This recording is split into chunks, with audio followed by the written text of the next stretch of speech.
Sims Productions Incorporated, Silverman and Silverman, Sims, Gerald. 4205. It's the beginning of another business day in the city, 9:30.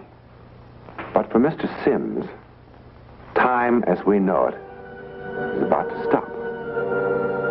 In a few moments, he will be hurled back into the dark abyss of the past, where every moment is an eternity. Mr. Sims is about to penetrate the psychic barrier. Now, for this journey, no passport is required, no visa. In Mr. Sims's case, he already has what he needs. A guilty conscience.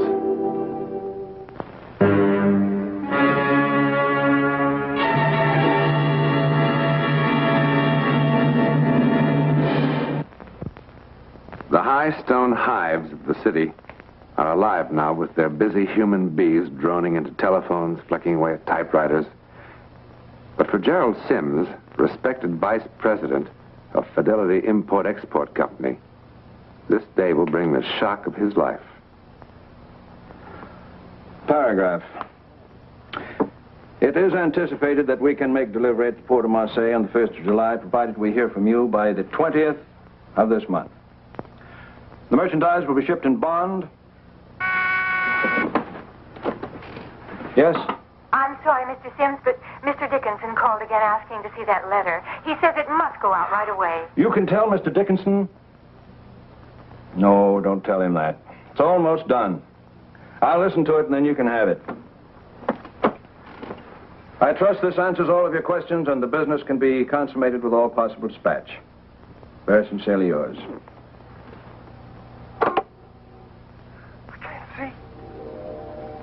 I can't see. It's all black.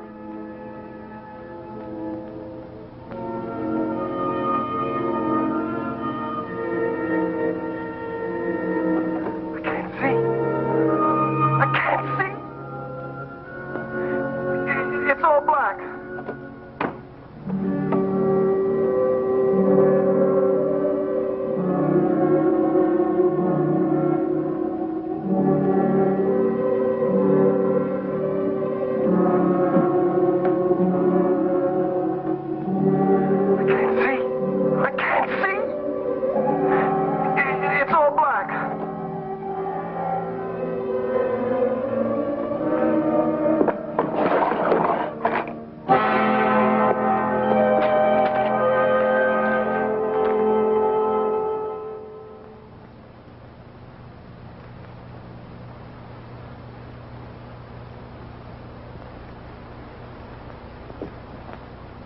Miss Wells? Yes, sir? Come in here, please. Yes, sir? Miss Wells, who's been fooling with my dictaphone? Why, the dictaphone, no one. Is it broken? Who can get in here? Who has a key? I have one, the cleaning woman. Perhaps I can fix it. No, don't touch it. Or maybe a new record. No, never mind. If you would like to dictate No, to me, later, Miss Wells. But Mr. Dickinson No, is waiting. please, Miss Wells, just leave me alone. Yes, sir.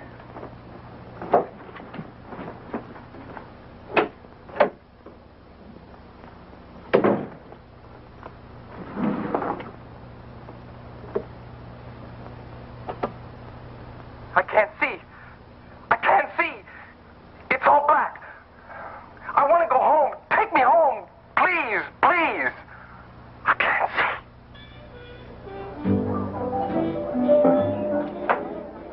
No Line A48, huh? 52's all right. So long as it's cold.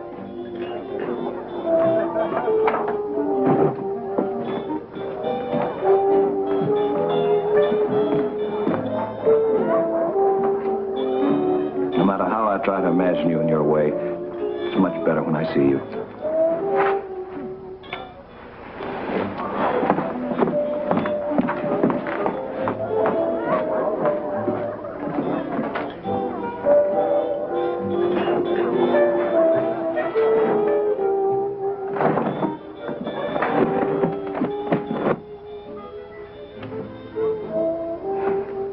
anything wrong, Fran? No, I guess I'm just not very good at living like this. You know, everywhere I go, I imagine that someone's following me. That's silly. Even when perfect strangers look at me, I think they must know all about it. Jerry, I hate this guilty feeling. Guilty of what? Dancing together a few times, having dinner? It's a pity we don't have something more to feel guilty about. Anything happened today? Particular, I mean? Did you hear from Douglas? I had a letter from him. It's hot in Guatemala, and the dam is 2 weeks behind schedule. And he won't be back home until July. That's more like it.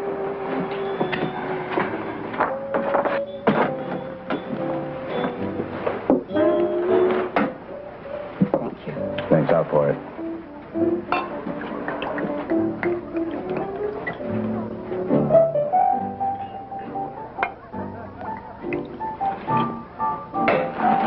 Now, to us. Tonight.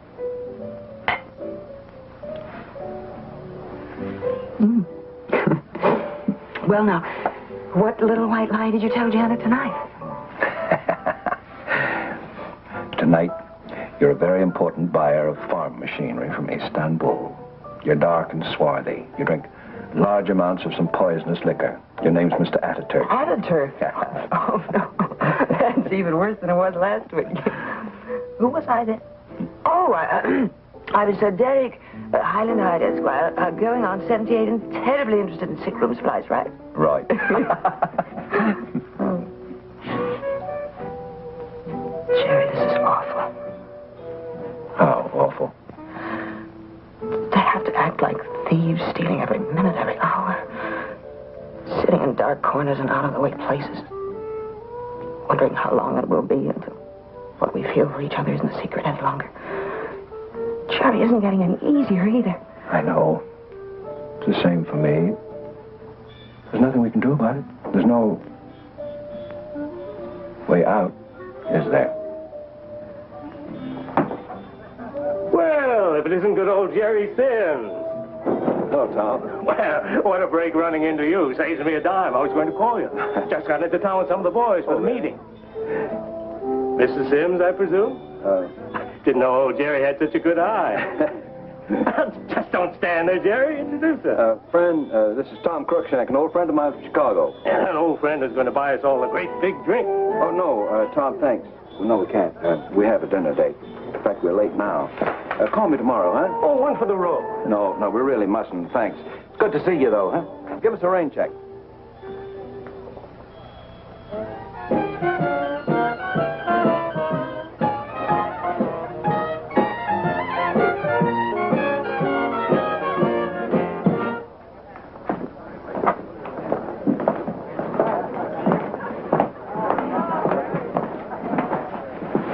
Thank you, madame. What can I say? I could have danced all night. The pleasure was entirely mine, Mr. Twinkletoes. You know, I'm going to have about 17 more of these. What a hangover you'll have tomorrow. There isn't going to be any. Yeah, you want to bet? I mean, there isn't going to be any tomorrow. Not for us. What brought all that on? Too much brandy? Because that man I hardly know saw us over there? Tell me. I don't know, Jerry. Maybe all that. Maybe a lot more. I don't know.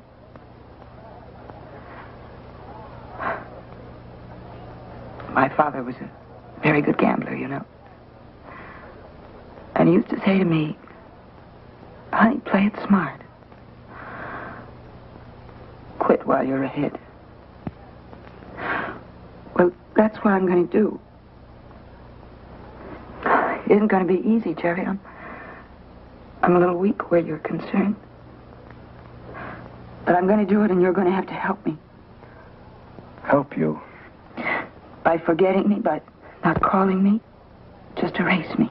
That's impossible. I can't do that, neither can you. Turn love on and off like that? But, Jerry, we're ahead. Let's leave it there. Before anything sordid happens. Like what? Being discovered? Like something even worse, like beginning to hate each other for what we might do to the people that trust us. Or like falling out of love. Jerry, I couldn't stand that. You're not a very good judge of character. I couldn't do that. I'm not a fickle fellow. When I find someone like you, I hold on to them no matter what. Jerry, I love you so much. But I've made up my mind. I want you to give your marriage another chance.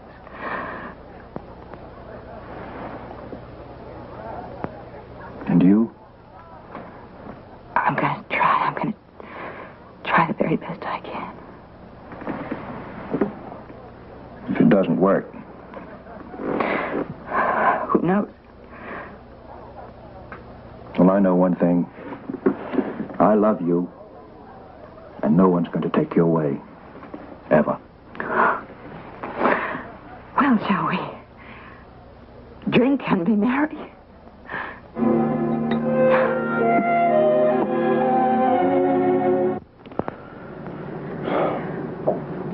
Honey, I'm way over here, all alone. I don't like it that way. Please, Jerry, don't make it any harder for me. Okay. I'll bring you over here.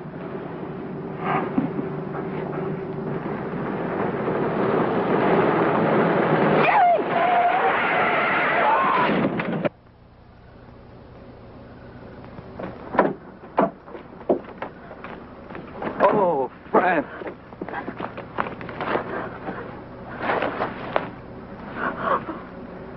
I can't see. I can't see. It's all black. I want to go home. Take me home, please. Please.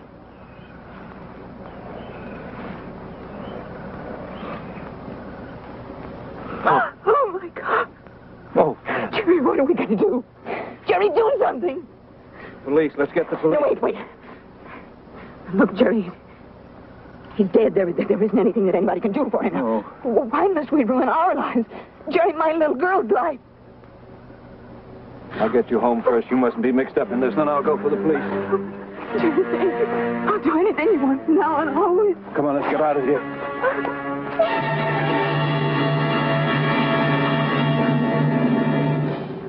His mother.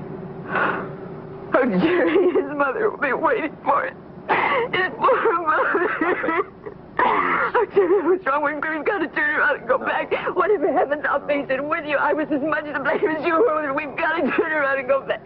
Jerry, we've got to. Now listen to me. Don't you hear me? I heard you the first time. Now stop it. I can't. You're going home. No, I was wrong, Jerry. I can't.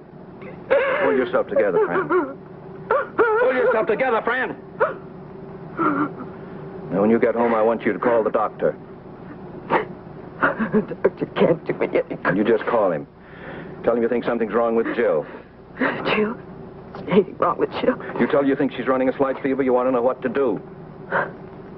Already we're beginning to act like criminals. That's what they call an alibi, isn't it? What if the doctor does decide to come over? I don't think he will. Not this late at night, and not unless you break down on the phone. Now, you do what I tell you.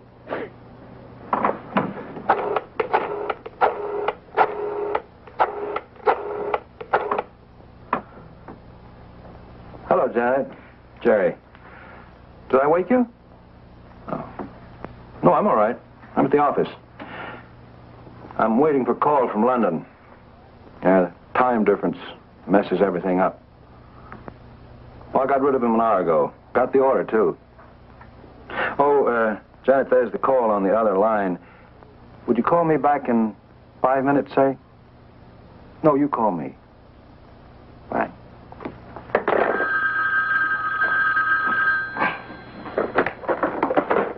Hello. Hello, Janet. Janet, do you remember that coat you wanted? Which one? I'm afraid it was the mink one. You can have it. No, I'm cold sober. You can buy it tomorrow. That phone call was worth waiting for. I got the order. Mm-hmm. I'm coming home now. Does that mean anything to you? Good. Me too.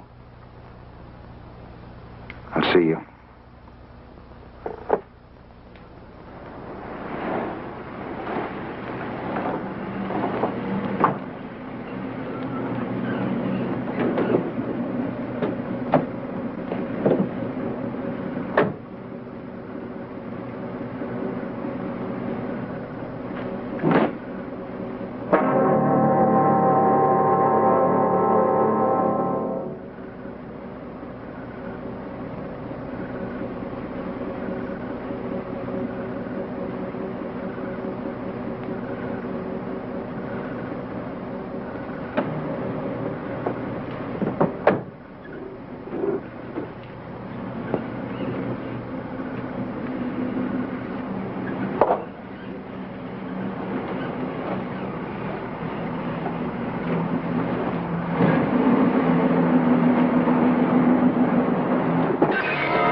These are the faces of guilt, worn by those bewitched by the most implacable, the most terrible enemy of all, conscience.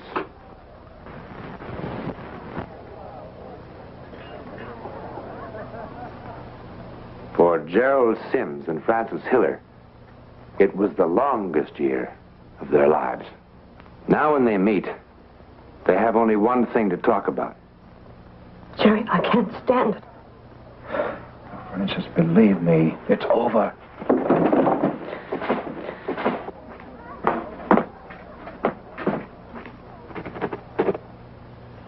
It's over. So he thought.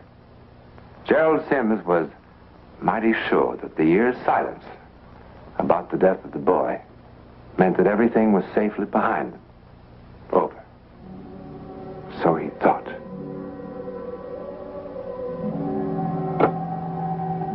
I can't see.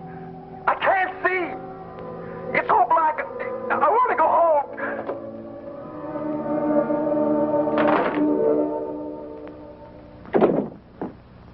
Jerry, what goes with you? Are you all right? Of course I'm all right. What's so tough about that letter? You've written stuff like that hundreds of times. Well, it's important. I want to get it right. Then the thing went on the blink. Play the letter back. Maybe I can help. Well, come on, man. Turn it on. No. I want to do it all again. I'll bring it up to you ready to go. You look sick. I'm going to give you an assist. No, it's no good. I want to do the whole thing over. You're acting like a guilty bank teller when an examiner shows up. You need a doctor or something? I've told you I'm all right. Just give me an hour. I promise I'll have it. Well, have it your way. And have it in an hour. Miss Wells, Yes, sir? get me another record, please, for the dictaphone. Oh, I'm sorry, sir. I'll put it on for you. No. Just give it to me. I'll do it. Thank you. Thank you, Miss Wells.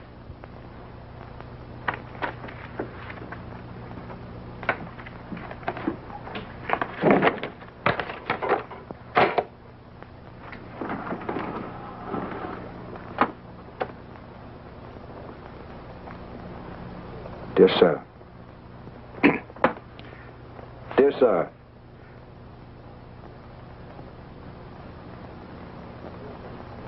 Dear sir.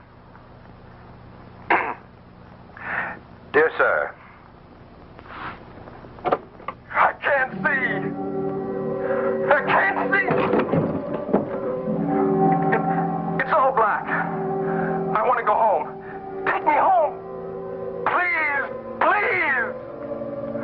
I can't see.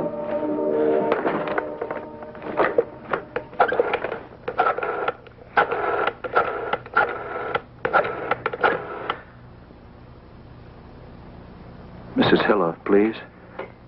Where? Thank you.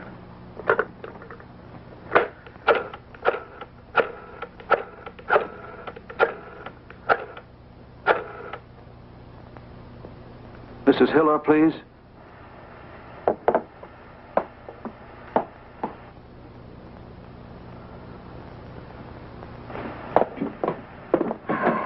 Hello? Hello, Fran? Fran, can you hear me? Yes, I can hear you. Fran, listen. Something's happened. Somebody knows. I keep hearing a voice on my dictaphone. It's his voice. It sounds exactly the way his voice sounded that night. Jerry, what's the matter with you? Are you out of your mind? Fran, listen. I've got to see you tonight. You've got to listen to this, too. Maybe I am sick. You must hear it, too. Maybe the voice isn't there at all. Please, Fran, tonight. I'll be there. Goodbye. Thank you.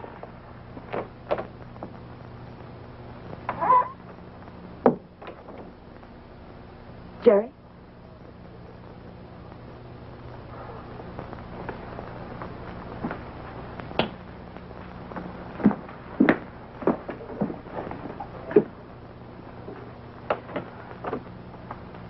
I can't see. I can't see. It's all black. I want to go home. Take me home. Please, please. I can't see. I can't see. It's all black. I want to go home. Take me home. Please, please. I can't see. I can't see. It's all black. I want to go home. Take me home. Please, please. I can't see. I can't see. It's all black. I want to go home. Take me home. Please, please.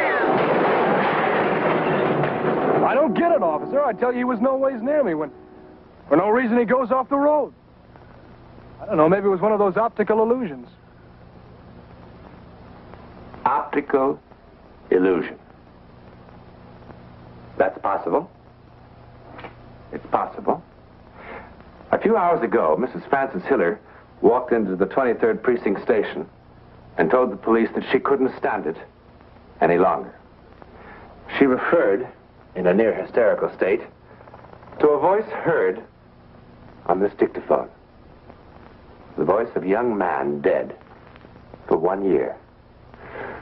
The police have already listened to this evidence, and this is what they heard. Dear sir.